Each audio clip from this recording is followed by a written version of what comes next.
You ever want one of those stand-up sit-down desks? Well, stick around and I'll show you how I did it.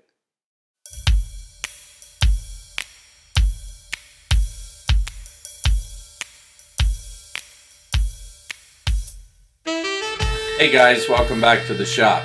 So we'll be starting this one with some rough cherry, and I think I'll toss in just a little bit of figured maple for the riser block. Full disclosure, this wasn't quite enough cherry, so I had to go and dig a little bigger board out of my pile. Just like I always do, I start breaking this down with the jigsaw as well as the bandsaw. In this case though, I needed the maximum width on these boards, so these never actually saw the bandsaw. Next up in the milling process, of course, is to flatten one face of this board, and then we will joint the edge.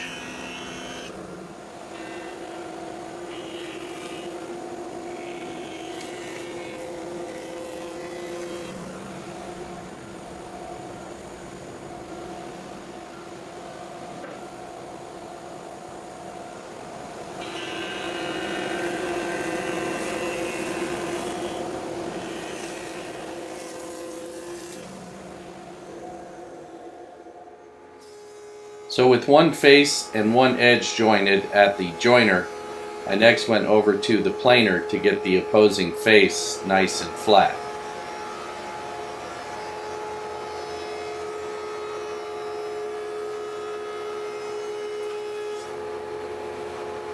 This particular planer has the helical head in it. It's a 15-inch planer, and it really does a nice job coming straight out of the machine.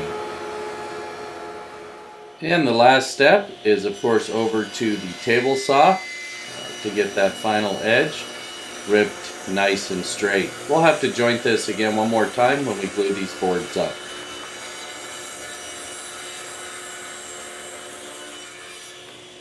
As you saw from the milling shots, I did have a couple of knots in one of these cherry boards that I needed to deal with. So I start by taping up the underside of the knot in preparation to fill the knot with tinted epoxy.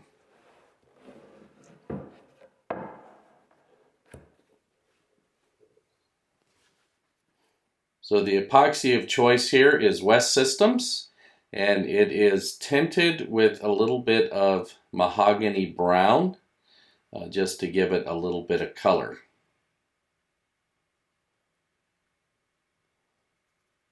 And just like with all epoxies, you have to come back and keep the heat on it, or those bubbles will form in the top.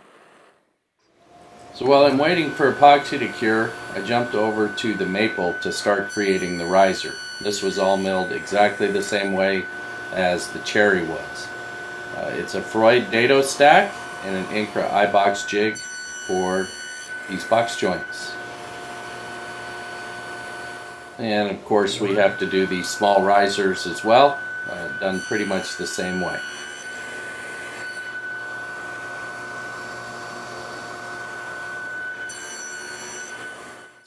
So with a good dry fit now, I'm really happy with how this came out. I'll put a close-up picture of it up here for you. And I've figured out my clamping strategy. I'm just going to go ahead and get this all glued up.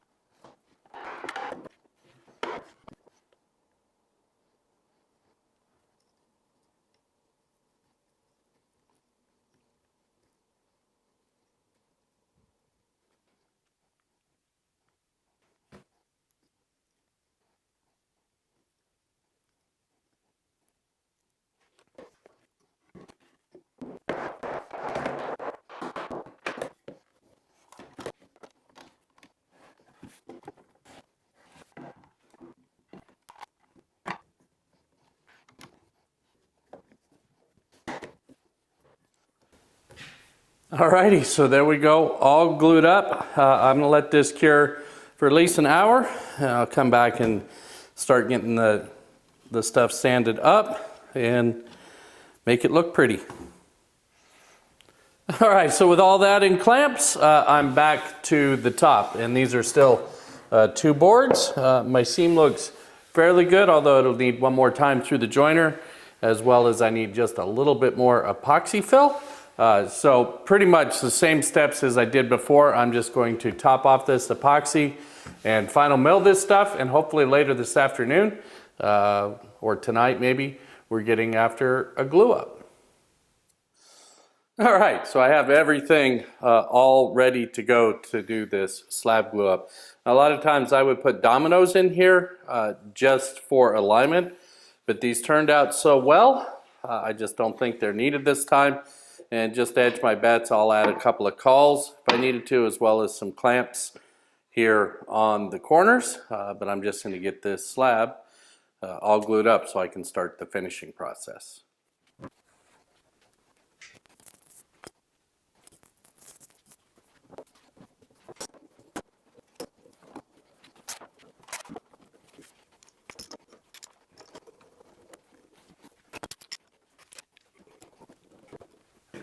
Alright, so that's got the glue up in place, so we'll just let this sit for a while and do its thing, and then we'll come back and start trimming to size.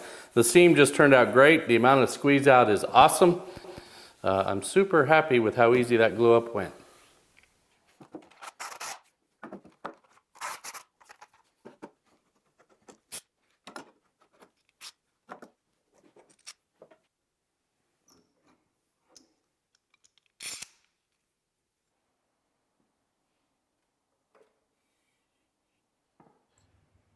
So with everything out of clamps, next up was to just trim the ends. I did use the Festool track saw to trim the ends on this, as well as a woodpecker square on there to make sure it was square. And then went back over to the riser to cut the hole for the plug in the top. I believe this was a 2-inch Forstner bit that fit that plug.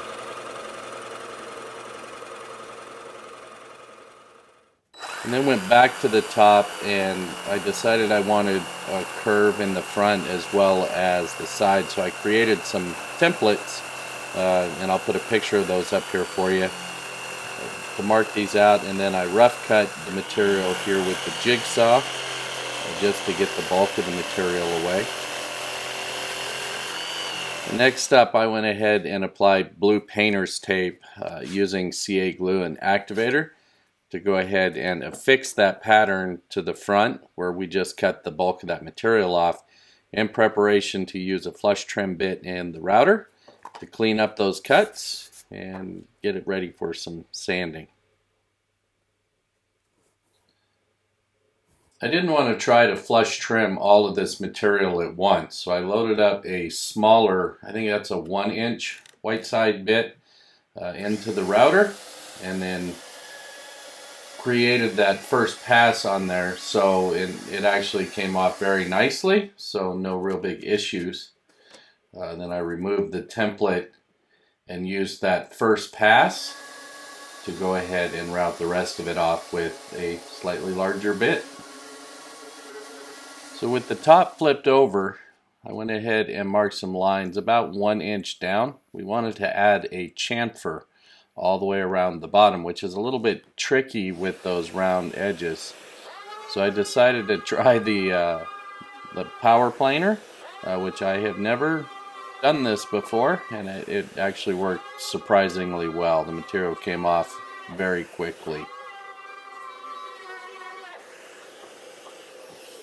So next I used a number 4 smoothing plane just to get everything, all those cut marks pulled out. And it came out super nice. I was happy with how the plane worked. And then I followed that up with a little bit of sanding just to get everything pretty much ready for finish.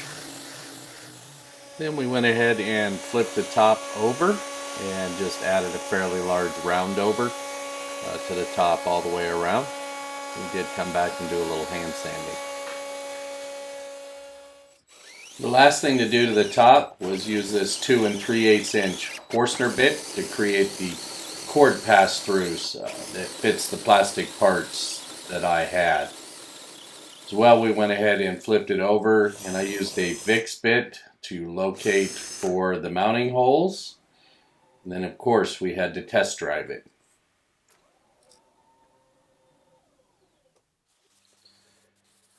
So we went with Rubio Monocoat Pure for the finish of choice on this one. It's being applied with a white Scotch-Brite pad. And I did speed it up quite a bit here because watching finish go on can be kind of boring. We also applied it to the riser, and admittedly I was a little bit surprised at how well the Rubio did on the maple and not discoloring it like I thought it would. Alright guys, so there you go. Hey, a little different editing format this time. I tried some new things and whatnot, so please let me know down in the comments if you liked it or you didn't like it. I hope you got something out of it. Hope you enjoyed this build as much as I did. And I look forward to the next one. So until next time, guys, take care.